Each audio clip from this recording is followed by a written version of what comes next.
오늘부터 우리에게 주시는 말씀 요한계시록입니다. 요한계시록 1장 1절에서 8절까지의 말씀을 함께 보도록 하겠습니다. 교독하겠습니다. 예수 그리스도의 계시라. 이는 하나님이 그에게 주사 반드시 속히 일어날 일들을 그 종들에게 보이시려고 그의 천사를 그 종 요한에게 보내 알게 하신 것이라. 요한은 하나님의 말씀과 예수 그리스도의 증거 곧 자기가 온 것을 다 전하였느니라. 이 예언의 말씀을 읽는 자와 듣는 자와 그 가운데 기록한 것을 지키는 자는 복이 있나니 때가 가까움이라. 요한은 아시아에 있는 일곱 교회에 편지하노니 이제도 계시고 전에도 계셨고 점차 오시리와 그의 보좌 앞에 있는 일곱 명과 또 충성된 증인으로 죽은 자들 가운데에서 먼저 나시고 땅의 임금들의 머리가 되신 예수 그리스도로 말미암아 은혜와 평강이 너희에게 있기를 원하노라. 우리를 사랑하사 그의 피로 우리 죄에서 우리를 해방하시고 그의 아버지 하나님을 위하여 우리를 나라와 제사장으로 삼으신 그에게 영광과 능력이 세세토록 있기를 원하노라. 볼지어다 그가 구름을 타고 오시리라. 각 사람의 눈이 그를 보겠고 그를 찌른 자들도 볼 것이요 땅에 있는 모든 족속이 그로 말미암아 애곡하리니 그러하리라. 아멘. 주 예수님이 이르시되 나는 알파와 오메가라. 이제도 있고 전에도 있었고 장차 올 자요 전능한 자라 하시더라. 아멘. 오늘부터 우리가 요한계시록을 살펴보게 될 텐데요. 요한계시록은 사도 바울이 이 반모섬에 유배되었을 때에 주님께서 그에게 계시로 보여주신 일들을 기록한 서신서입니다. 요한은 스스로를 예수께서 사랑하시는 자라고 그의 앞선 서신인 요한복음에서 그것을 쉽게 찾아볼 수가 있죠. 그처럼 주님의 말씀을 그대로 받아서 믿음으로 살아냈고 그분의 사랑 안에 거하기를 즐거워하였던 자, 그가 바로 사도 요한이었습니다. 요한은 초대교회 당시에 이 네로의 그리스도인의 박해에도 그리고 이어지는 도미티아누스의 박해에서도 신실한 그리스도인의 모습으로 끝까지 살아냈습니다. 그가 대략 80이 넘은 나이까지 그렇게 살아내는 동안 그에 앞서 모든 살아갔던 함께 동역했던 믿음의 동역자들의 어떤 순교를 그는 다 지켜보았을 것입니다.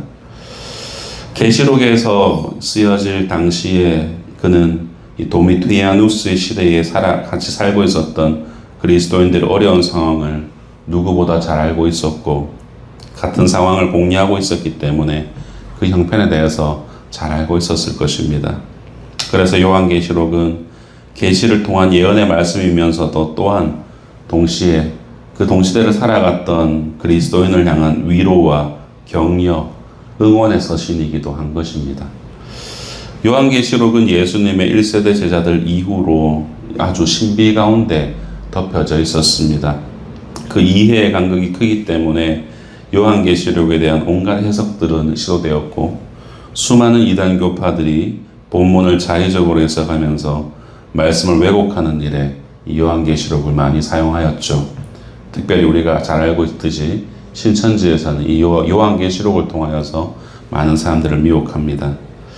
그래서 요한계시록이 대체적으로 어려워 보이긴 하지만 이 요한계시를 갖고 있는 목적은 아주 선명합니다.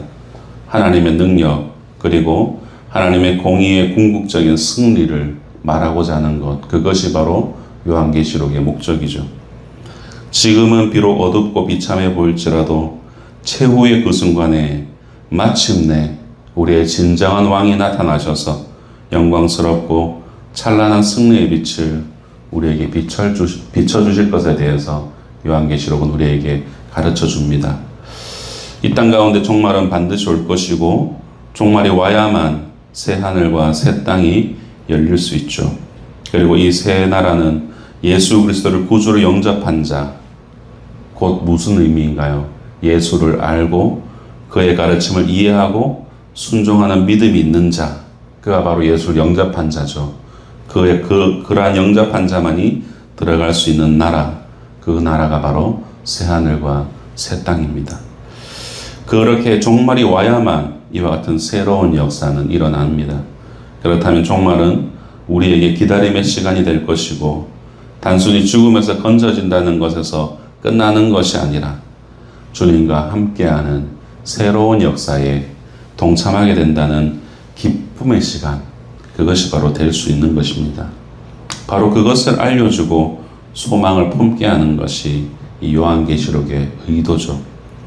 마지막 시대의 소망에 대한 관점을 가지고 이 요한계시록을 살펴보면서 우리가 매 순간마다 요한계시록이 그리고 있는 어린 양 예수 그리스도를 바라보고 또 이 책에서 울려 퍼지는 예수님의 음성을 듣고 순종하는 역사를 기대하면서 우리가 요한계시록을 살펴보기를 원합니다. 오늘 본문 1, 2절을 우리 같이 읽어보겠습니다. 본문 1, 2절입니다. 시작. 예수 그리스도의 계시라 이는 하나님이 그에게 주사 반드시 속히 일어날 일들을 그 종들에게 보이시려고 그의 천사를 그종 요한에게 보내어 알게 하신 것이라. 요한은 하나님의 말씀과 예수 그리스도의 증거 곧 자기가 본 것을 다 증언하였느니라 라고 말씀합니다. 그리스도의 그 누구라도 여러분 이 계시를 소유할 수 없었습니다. 그리고 이 계시는 하나님께서 주신 것이죠. 주님은 이 계시를 우리에게 보이기를 원하셨고 사도 요한이라는 자를 기자로 택하여서 알리시기로 작정하셨습니다. 이것은 반드시 속히 일어날 일들을 알리려고 하신 것입니다. 천년이 하루 같으신 하나님의 관점에서 요한계시록에 기록된 사건들이 단지 그저 인간의 관점에서 하루 이틀을 의미할 수는 없었습니다. 그분은 어제나 오늘이나 한결같으시고 내일 일도 여전히 속히 행하실 수 있는 그런 분이시기 때문이죠. 요한의 역할은 단순했습니다. 주님께서 천사를 통해 알게 하신 것을 증거하는 이 증인의 역할, 그것이 바로 요한의 역할이었습니다. 요한은 이것을 하나님의 말씀과 예수 그리스도의 증거를 기록하였다라고 그 이 책을 기록한 정확한 의도를 명확하게 정의하고 있습니다. 그리고 자기가 본 것을 다 증언하였음을 언급합니다.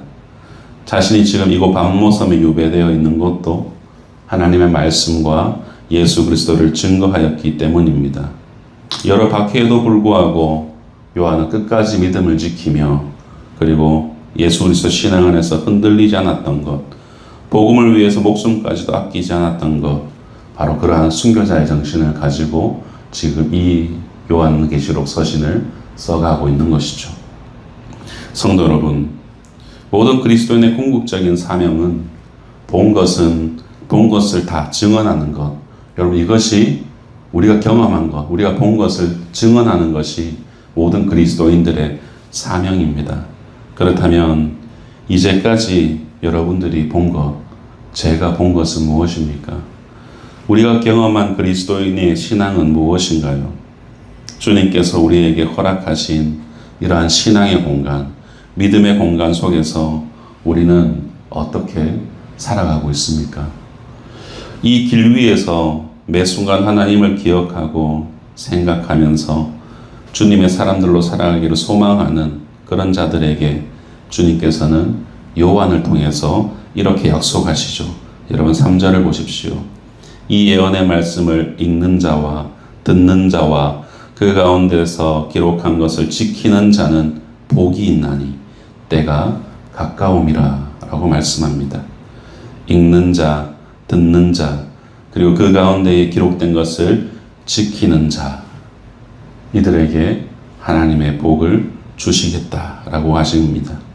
그리고 그때가 이미 가까웠다라고 말합니다. 요한계시록에는 전체적으로 이 복을 7번 언급합니다. 그 첫 번째가 바로 여기 1장 3절에 기록되어 있는 것이죠. 이 복을 위해서 3가지 행동, 즉 말씀을 읽고 듣고 지키는 것, 그것이 권장됩니다. 왜냐하면 이 사건들이 1절에서 말하듯이 이 사건들은 반드시 속히 일어날 일들이기 때문입니다. 종말의 때에 하나님의 복을 누리는 방법이 바로 여기 있습니다. 이 예언의 말씀을 읽고 듣고 지키는 일이 우리에게 절박합니다.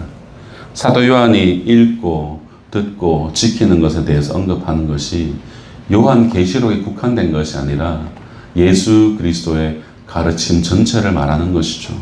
바로 성경 전체를 말하는 것입니다. 이 말씀을 읽고 듣고 지키는 것, 반드시 속히 일어날 이 세대 가운데에 이 세 가지 행위, 말씀을 읽고 듣고 지키는 것은 결코 내일 일로 미루어서는 될 일이 아니다라는 것을 우리에게 알려주고 있는 것입니다.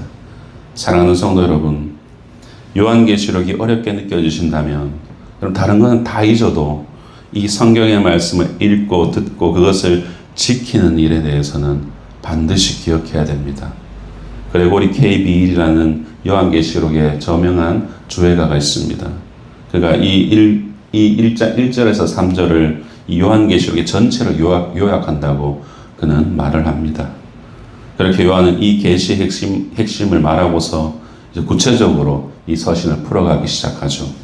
4절에서 6절 말씀, 요한은 아시아에 있는 7교회에 편지하노니 이제도 계시고 전에도 계셨고 장차 오실 이와 그의 보좌 앞에 있는 7영과 또 충성된 증인으로 죽은 자들 가운데서 먼저 나시고 땅의 임금들의 머리가 되신 예수 그리스도로 말미암아 은혜와 평강이 너희에게 있기를 원하노라. 우리를 사랑하사 그의 피로 우리 죄에서 우리를 해방하시고 그의 아버지 하나님을 위하여 우리를 나라와 제사장으로 삼으신 그의 영광과 능력이 세세토록 있기를 원하노라. 아멘. 요한은 아시아에 있는 7교회에 이 편지를 보냅니다. 늘 말씀드리지만 성경에서 말하는 7이란 수는 온전한 수이고 충족의 수입니다. 성경 전체적으로도 계속 그런 부분들이 언급되어지지만 특히나 요한계시록에서는 자주 등장하는 중요한 의미의 수입니다. 여기서 7교회에는 두 가지 의미가 있습니다. 첫 번째는 현실의 교회라는 의미가 있습니다. 지금의 튀르키예 지역에는 그 7교회의 터전과 흔적이 여전히 남아 있습니다. 현실 역사 속에서 실제했던 교회라는 것이죠. 각각의 교회가 있었던 이 대표적인 특징이 있었기 때문에 기자는 이 7교회에 편지를 한 것입니다. 또 한 가지 의미는 이 7교회를 상징적인 의미도 있다는 거예요. 동서고금 모든 세대, 모든 교회를 망라하는 교회를 의미합니다. 오늘날 우리 교회에도 동일하게 말씀하시는 그런 교회다라는 것이죠. 이 7교회들에 대해서는 요한계시록 2장과 3장에 걸쳐서 사도 요한을 통해서 언급될 것입니다. 이 4절에 나타난 요한의 인사말에는 독특한 면이 또 있습니다. 바울이 주로 이 하나님과 예수 그리스도의 은혜와 평강을 구하는 인사말을 자주 언급했다면 이 사도 요한은 이제도 계셨고 전에도 계셨고 장차 오실이라는 성부 하나님을 빗댄 말로 이 편지의 인사말을 시작합니다. 물론 이어지는 5절에서 예수 그리스도를 언급하고 은혜와 평강을 구하고 있습니다. 요한은 바울과 비슷한 듯하지만 조금 더 구체적인 표현으로 성부 하나님을 현재는 물론이거니와 과거와 미래까지도 우리와 함께 하시는 분이라고 그렇게 설명합니다. 성도 여러분, 우리 모두가 복음의 증인입니다. 또한 예수님께서도 누구보다도 충성된 증인이셨습니다. 예수님은 자기 목숨을 내어 놓으심으로 하나님의 말씀에 온전히 순종하면서 충성하셨습니다. 주님께서는 삶으로 말씀을 살아내셨습니다. 주님은 죽은 자들 가운데서 먼저 나셨고 땅의 임금들의 머리가 되셨고 이제도 계시고 전에도 계셨고 이제 장차 오실 분, 바로 그분이 영광스럽고 찬란한 승리의 빛 가운데 지금 우리 가운데 이미 계시다라고 사도 요한은 우리에게 알려줍니다. 사랑하는 성도 여러분, 예수님은 우리를 사랑하시고 십자가에 피 흘려 죽으심으로 말미암아 우리를 죄에서 해방시켜 주셨습니다. 우리의 힘으로는 도저히 어찌할 방법이 없었기 때문에 주님께서 피 흘려 대속하실 수밖에 없었습니다. 우리는 비록 죄의 비참함 가운데 빠진 연약한 인간이지만 우리의 신랑 되신 예수님께서 지금도 우리와 늘 함께 해주십니다. 부활의 첫 열매 되신 예수님이 우리의 왕이 되셔서 찬란한 부활의 영광으로 함께 인도해 주실 것을 우리는 소망하며 하루하루를 살아갑니다. 예수님이 그런 우리와 함께 하시기 때문에 우리는 안위를 얻죠. 우리를 사랑하시는 제2위격의 하나님께서 우리의 죄를 대속하시고 우리를 나라와 제사장으로 삼으신 영원토록 우리를 곁에서 지켜주시겠다라고 약속하셨습니다. 여러분, 그렇기 때문에 우리는 두려움에 빠질 이유가 없고 우리를 사랑하시되 끝까지 사랑하시는 주님의 사랑을 떠올리며 우리는 하루하루를 증인으로 살아가려고 노력해야 하는 것입니다. 이처럼 우리가 살아갈 때에 이 그리스도인이라는 정체성은 너무나도 중요합니다. 예전에 섬겼던 교회 성도님의 이제 차량에 이런 문구가 있었습니다. 연락처 게시판, 이 대시보드에 보면 우리 연락처를 이제 오른쪽 하단에 적어 놓잖아요. 거기에 이런 성경 구절이 있는 분이 있었습니다. 로마서 1장 16절에 내가 복음을 부끄러워하지 아니하노니 이 복음은 모든 믿는 자에게 구원을 주시는 하나님의 능력이 됨이라 라는 구절과 함께 이런 문구가 있어요. 연락 주시면 당장 뛰어오겠습니다. 귀찮게 해드려 죄송합니다. 라는 문구가 있었습니다. 집사님께 물었습니다. 어떻게 이런 성경 구절과 글귀를 남기시게 되었냐? 라고 물어보았습니다. 물론 집사님은 거의 전화받을 상황을 만들지 않으시지만 혹여라도 그런 상황이 된다면 자신의 사회적 양심의 책임을 다하겠다라는 그런 다짐과도 같은 그런 글귀다라고 설명하셨어요. 왕관의 보석 같은 사랑하는 성도 여러분, 말씀을 맺고자 합니다. 요한계시록은 우리 성도에게 이 마지막에 대한 경고로 인한 두려움을 주려고 이 말씀을 기록한 것이 아닙니다. 그 반대로 진정한 복이 무엇인지를 알려주고 이 마지막 시대에 진정으로 말씀을 읽고 듣고 지키며 살아가는 소망을 품게 해주는 그런 서신이 바로 요한계시록이죠. 또한 그 세상 속에서 우리가 어떤 정체성을 가지고 살아가야 하는지를 예언과 묵시를 통해서 알려주는 성경, 그것이 바로 요한계시록입니다. 오늘 세상을 딛고 살아갈 우리의 정체성이 여러분 무엇인가요? 바로 구별되어 살아가는 그리스도인 아니겠습니까? 내가 그리스도인임을 당당하게 밝힌다라는 것, 그것은 세상 가운데 누가 보기에도 부끄럽지 않게 살겠노라라는 나 자신과의 약속일 수도 있죠. 우리는 교회에서는 물론 세상 가운데서도 그리스도인이어야 합니다.